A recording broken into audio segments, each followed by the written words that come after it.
सर्वमंगल मांगल्ये शिवे सर्वार्थ साधिके शरण्ये त्र्यंबके गौरी नारायणी नमोस्तुते नारायणी नमोस्तुते। ओम गण गणपते नमः। ओम नमः शिवाय। ओम उमाय नमः। प्रिय श्रोताओं, आज हम सभी मंगला गौरी व्रत की बहुत ही पवित्र कथा का श्रवण करेंगे। शास्त्रों में वर्णन मिलता है कि जो भी व्यक्ति मंगला गौरी व्रत की पवित्र कथा को सुनता है, पढ़ता है या दूसरों को सुनाता है, उनका जीवन सुखमय हो जाता है। और जो भी कन्याएं मांगलिक हैं या फिर उनका वैवाहिक जीवन सुखद नहीं है, या जिन कन्याओं का विवाह नहीं हो पा रहा है, या फिर किसी के पति या पुत्र पर किसी प्रकार का कोई संकट है, तो वह इस कथा को सुनने मात्र से ही दूर हो जाता है। इस कथा को सुनकर परिवार में सुख समृद्धि बनी रहती है।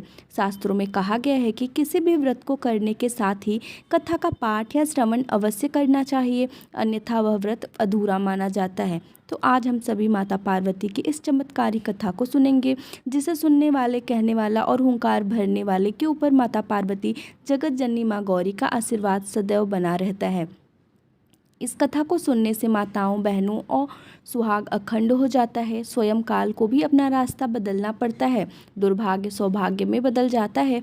और जो कालों के काल हैं, उन महाकाल की अर्धांगिनी उनकी व्रत कथा सुनने वालों पर भला का कैसे नज़र डाल सकता है। इसलिए अपनी संतान और अपने पति की लंबी उम्र और सुख शांति के लिए माता पार्वती का ध्यान करते हुए बहुत ही भक्तिभाव से, श्रद्धा और विश्वास के साथ इस कथा को सुनिए।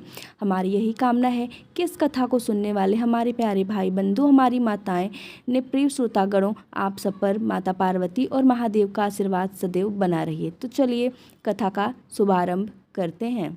हिंदी पंचांग के अनुसार आज सावन मास का मंगलवार है और सावन मास के मंगलवार के दिन मंगला गौरी व्रत रखा जाता है, जो कि सुहागिन महिलाओं के लिए विशेषकर बहुत ही महत्वपूर्ण होता है। इस दिन महिलाएं व्रत रखती हैं और माता पार्वती का पूजन करती हैं। कहते हैं कि माता पार्वती और भगवान शिव की कृपा से अखंड सौभाग्य और सुख समृद्धि का आशीर्वाद मिलता है। मंगला गौरी व्रत के दिन माँ गौरी की पूजा करने के साथ ही कुछ मंत्रों का जाप करना जरूरी होता है, जिससे सभी मनोकामनाएं पूरी हो जाती हैं। मंत्र है सर्वमंगल मांगल्ये शिवे सर्वार्थ साधिके शरण्ये त्र्यंबके गौरी नारायणी नमोस्तुते। कर्पूर गौरम करुणावतारम संसार सारम भुजगेंद्रहारम सदा वसंतम हृदयारविंदे भवन भवानी सहितम नमामि। हरिं मंगले गौरी विवाह वादनम नाशय स्वाहा। पौराणिक कथा के अनुसार एक बार एक नगर में एक व्यापारी अपनी पत्नी के साथ बड़े सुख से रहता था। उसे धन दौलत की कोई कमी नहीं थी। वह बहुत ही खुशहाल जिंदगी बिता रहा था।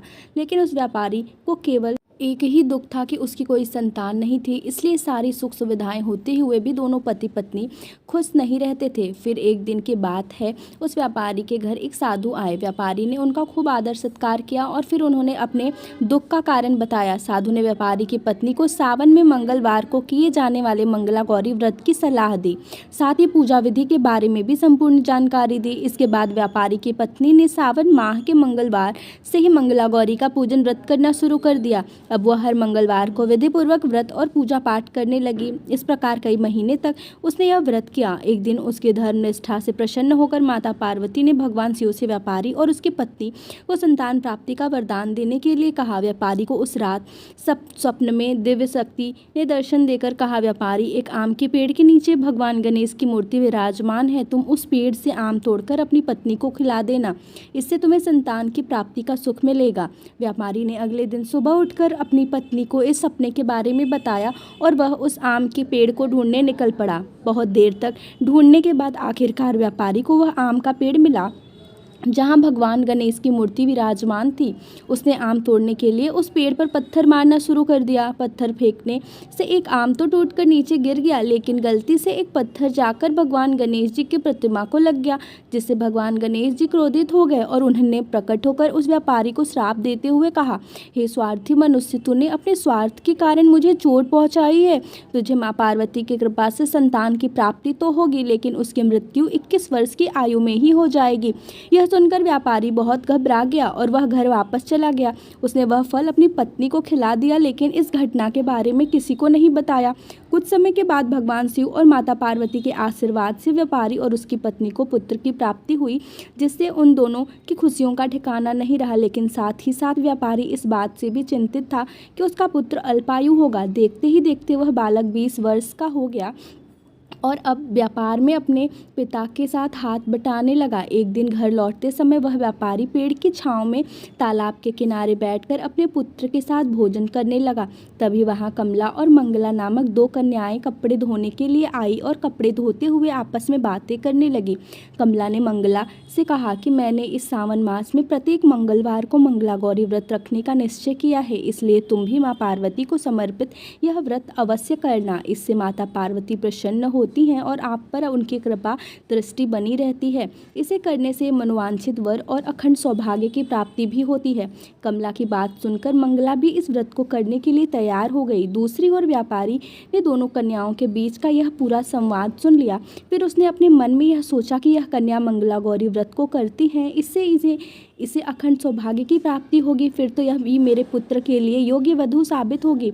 ऐसा सोचकर वह उन दोनों के विवाह का प्रस्ताव कन्या के पिता के पास ले जाकर गया। व्यापारी के गांव में प्रतिष्ठा और मान होने के कारण कमला के पिता अपनी पुत्री का विवाह व्यापारी के पुत्र से करवा देते हैं। विवाह के बाद भी कमला विधि पूर्वक मंगला गौरी का व्रत रखना जारी रखती है। इस भक्ति भाव से प्रसन्न होकर माता पार्वती एक दिन उसे स्वप्न में दर्शन देती हैं और कहती हैं कि मैं तुम्हारी भक्ति से अत्यंत प्रसन्न हूँ, इसलिए तुम्हें अखंड सौभाग्य का वरदान देती हूँ। लेकिन तुम्हारा पति अल्पायु है, इसलिए अगले महीने मंगलवार के दिन एक सांप तुम्हारे पति के प्राण लेने आएगा। तुम उसके लिए एक प्याले में मीठा दूध रख देना, उसके पास एक खाली मटका भी रख देना। सांप दूध पीकर उस मटके में चला जाएगा और फिर तुम उस मटके को ऊपर से कपड़े से ढक देना। अगले मंगलवार को कमला ने माता पार्वती की बात मानकर एक प्याले में मीठा दूध रख दिया, पास में एक मटकी भी रख दी। सांप ने आकर दूध पिया और मटकी में जाकर बैठ गया। कमला ने तुरंत ही उस मटकी पर कपड़ा बांधा और उसे जंगल में छोड़ आई।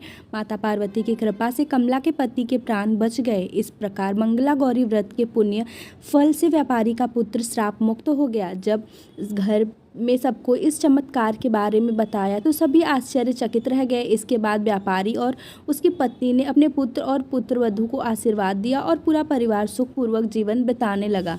तो इस प्रकार से कथा समाप्त होती है। प्रेम से बोलिए मंगला गौरी मैया की जय।